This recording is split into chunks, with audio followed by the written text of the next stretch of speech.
ইমাম সাহেব বললো আপনি যে ওই গরু দ্বারা কোরবানি করলেন তাই আপনার কোরবানি সহি হয় নাই। এখন আমার প্রশ্ন হলো আসলে কি আমার কোরবানি সহি হয় নাই? যদি না হয়ে থাকে তাহলে এখন আমার করণীয় কি?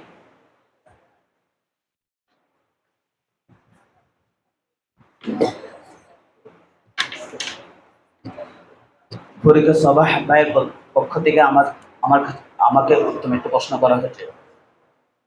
তার প্রশ্ন আমি যথাযথভাবে উত্তর দেওয়ার চেষ্টা করবো ইনশাআল্লাহ। ফরিদুল সাবাহ ভাই আমাকে প্রশ্ন করেছেন যে তার একটি গরুর পাল রয়েছে, সেখানে 2 বছর পূর্ণ না হওয়া গরুটি দেখতে মোটা তাজা হওয়ার ক্ষেত্রে এক ব্যক্তি তাকে বলেন ওই সে গরুটা দিয়ে কুরবানি করলে হয়ে যাবে। তিনি সেই গরুটা দিয়ে কুরবানি করে ফেলেন। এরপর সেখানে ইমাম সাহেব তাকে বলেন সেই গরুটি দিয়ে কুরবানি জায়েজ হয়নি। প্রশ্নের উত্তর হচ্ছে সেই গরুটা দিয়ে কুরবানি করা জায়েজ হয়নি, সহি হয়নি। ইমাম সাহেবের কথাটি সঠিক। গরুর কুরবানি করার হুকুম হলো গরুটি 2 বছর পূর্ণ হতে হবে। যদিও বা গরুটি 2 বছর পূর্ণ না হয়ে মোটা তাজা হয় তাহলে সহি হবে না। রাসূল সাল্লাল্লাহু আলাইহি ওয়াসাল্লাম বলেছেন লা তাযহাবু ইল্লা মুসান্না ইল্লা আন ইয়াসুরা আলাইকুম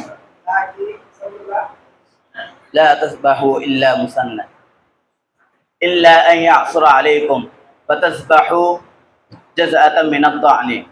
অর্থাৎ তোমরা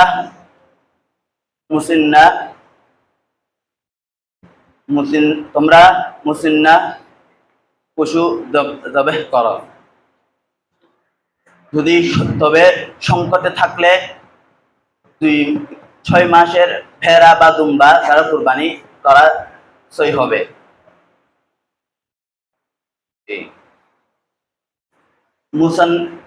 হাদিস শরীফে মুসিন্না শব্দের অর্থ হচ্ছে যে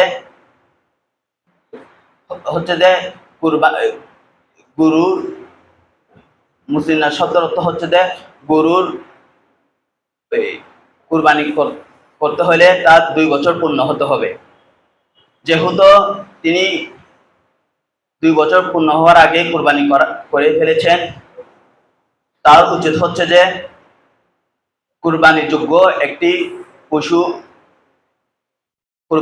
কোন একটি পশু পরিমাণ সদকা করা দেওয়া। আপনি কি আমার উত্তর যথেষ্ট পরিমাণ যথাযথভাবে পেয়েছেন?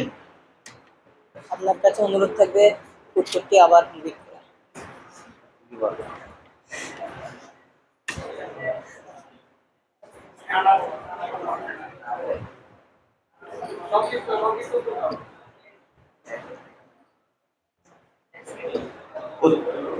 উত্তর হচ্ছে কুরবানিটি সহি হয়নি।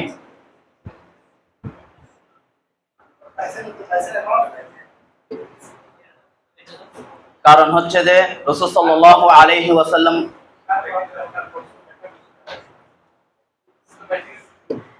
আপনি কি আমার উত্তর যথাযথ পরিমাণ পেয়েছেন? ধন্যবাদ আপনাকে। না পেলে বলে থাকেন। আসসালামু আলাইকুম।